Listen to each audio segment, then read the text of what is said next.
Cybersecurity crisis. Major Cisco breach triggers America's federal emergency. Chinese state-sponsored hackers have breached multiple U.S. government agencies, prompting an unprecedented emergency cybersecurity directive and raising urgent questions about America's nation's digital security. The crisis. What really happened? U.S. cybersecurity officials issued Emergency Directive ED 25-03 on September 25, 2025, after discovering a widespread attack targeting federal networks.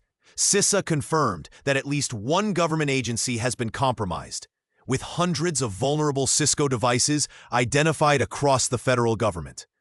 The directive gives agencies until September 26, 2025, essentially 24 hours, to identify compromised devices and implement critical security measures.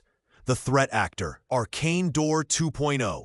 Intelligence experts believe the attacks are orchestrated by Chinese state-sponsored hackers, representing an escalation of the ArcaneDoor campaign, first discovered in 2024.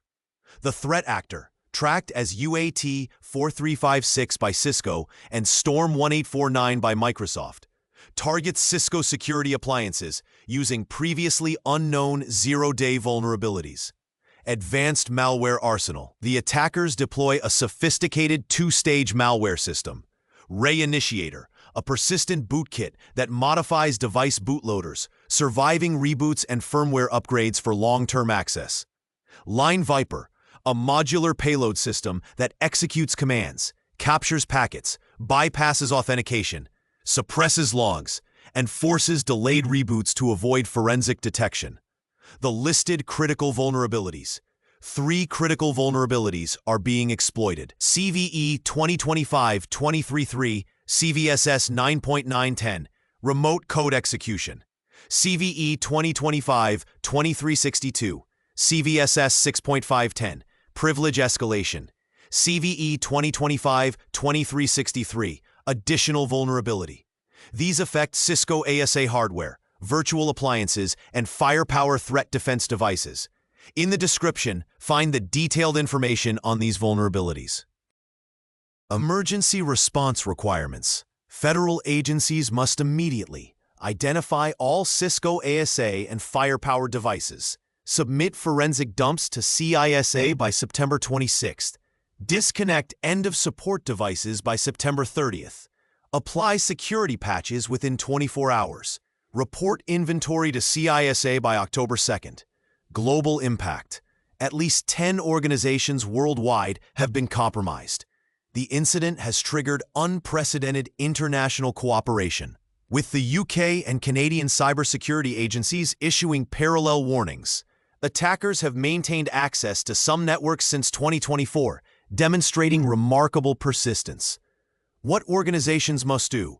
While the directive applies to federal agencies, CISA strongly urges all organizations using Cisco devices to adopt the same measures. Identify all Cisco ASA and firepower devices. Apply available security patches immediately. Monitor for compromise indicators. Consider replacing end-of-life devices. Implement enhanced logging and monitoring. The broader FLET. This incident highlights a concerning trend of nation-state actors targeting edge network devices, the critical security perimeter protecting internal networks. The timing is significant, coming days after another Chinese hacking campaign targeting U.S. firms was revealed. Key takeaway. This cyber espionage campaign demonstrates that even the most sophisticated security appliances can become entry points for determined nation-state adversaries. The recovery process could take months, emphasizing why cybersecurity must remain a top priority for both government and private organizations in our interconnected world. Bottom line, if your organization uses Cisco security devices, treat this as an immediate threat requiring urgent action.